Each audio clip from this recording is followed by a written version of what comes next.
17वां अध्याय। इस अध्याय में श्री भगवान सत्य, रजस और तमस इन 3 गुणों के अनुसार 3 प्रकार की श्रद्धा, 3 प्रकार के भोजन, 3 प्रकार के यज्ञ, 3 प्रकार के तप, 3 प्रकार के दान के बारे में बताते हैं। वे 3 शब्द ओम तत्सत तथा असत के बारे में भी बताते हैं। अध्याय। अर्जुन केशव से पूछता है, हे केशव, जो लोग शास्त्रों के विधानों से हटकर लेकिन पूरी श्रद्धा से यज्ञ आदि करते हैं, उनकी क्या स्थिति होती है?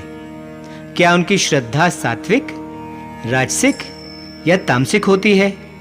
श्री भगवान उत्तर देते हैं, सुन पार्थ, सभी प्राणियों की श्रद्धा उनके स्वभाव के अनुसार सात्विक, राजसिक या तामसिक होती है।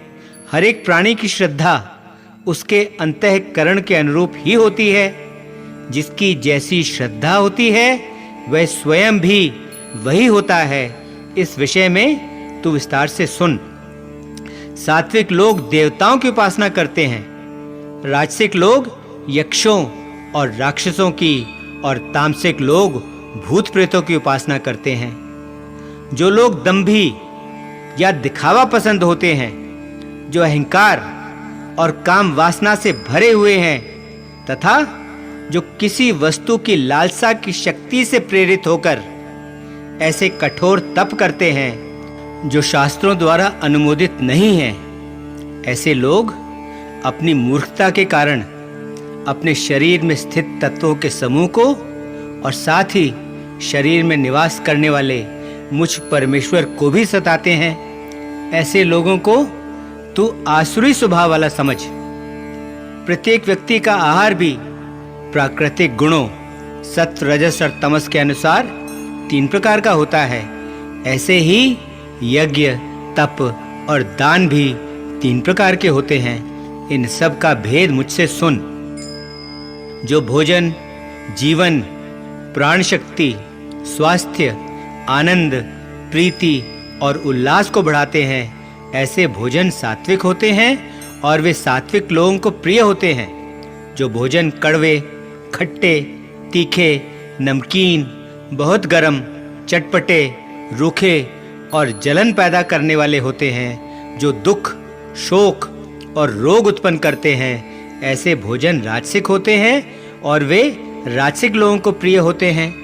जो भोजन अपाच्य हो, जो बिगड़ गया हो, जो सड़ गया हो, जो बासा हो, बेस्वाद हो, जूठा हो, ऐसे भोजन तामसिक होते हैं और वे तामसिक लोगों को प्रिय हैं। अब तू यज्ञ, तप और दान के विषय में सुन। जो यज्ञ शास्त्रों के नियमों के अनुसार है, जो फल की इच्छा न रखने वाले लोगों द्वारा इस विश्वास से किया जाता है कि यज्ञ करना उनका नियत कर्तव्य है, ऐसा यज्ञ सात्विक होता है।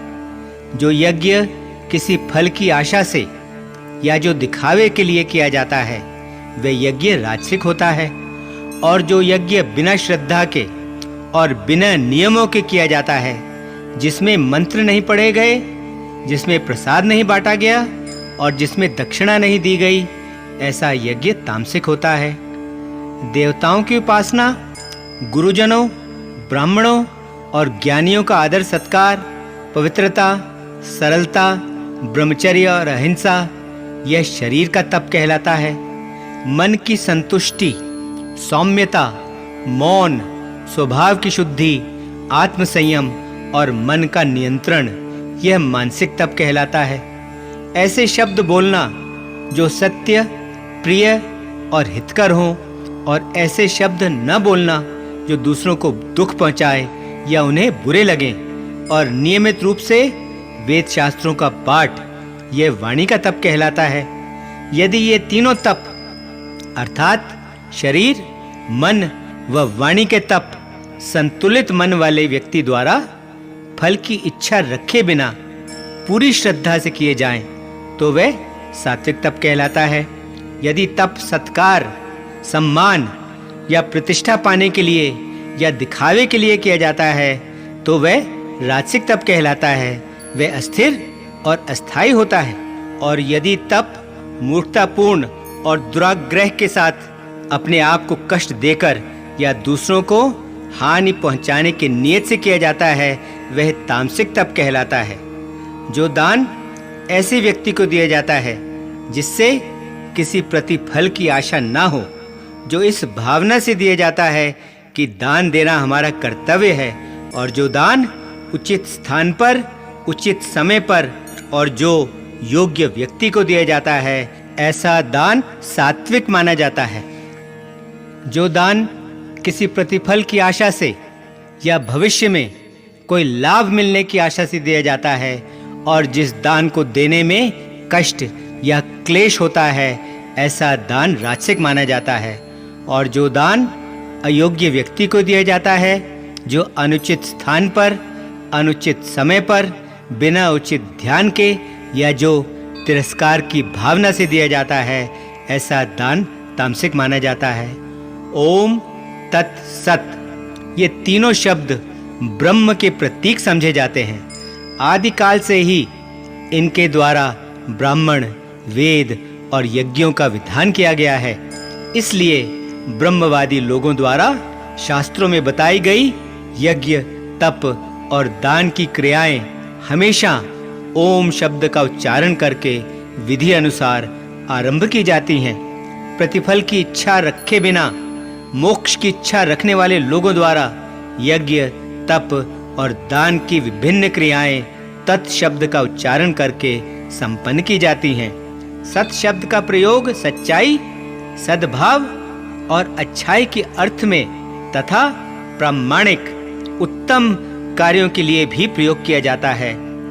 यज्ञ, तप और दान में दृढ़ता से, मजबूती से स्थित रहना भी सत कहलाता है। और इसी प्रकार इन सभी प्रयोजनों से तथा परमात्मा के लिए किया गया कोई भी काम सत कहलाता है। बिना श्रद्धा के किया गया कोई भी यज्ञ, बिना श्रद्धा के किया गया कोई भी तप, बिना श्रद्धा के किया गया कोई भी कर्म और बिना श्रद्धा के दिया गया कोई भी दान, ये सब के सब असत कहलाते हैं। और असत का ना तो इस जीवन में, ना इस लोक में और ना ही परलोक में कोई लाभ मिलता है। 17वां अध्याय समाप्त। ओम शांति शांति शांति। ओम।